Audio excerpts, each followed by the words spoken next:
I think what is so incredible about this mosaic is that within the context of Millard Sheets' production, this is an unusual object in that it's not a historical scene and it's not figurative. There are no people. It's in pristine condition.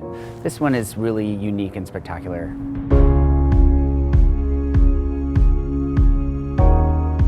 The composition of these mosaics is Italian glass tiles. What we're doing is we're cutting through the mosaic and then we're going to cut the metal studs behind it. We had a space to get behind the wall. We didn't have to do any kind of probes.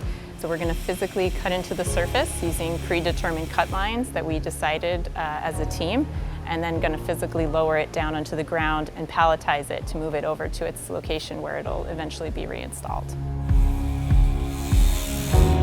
In addition to giving it a permanent home, we'll be able to create educational programming around it to make sure that more people know about it. I think what's so exciting about art is that it's an illustrated history of who we are, and Millard Sheets' work is very much representative of the kind of ethos and lifestyle of Southern California at the time when it was really booming. It's such a privilege for us to save this piece of art for another generation to appreciate, for future students of the university to appreciate. We want to thank the university for allowing us to do this.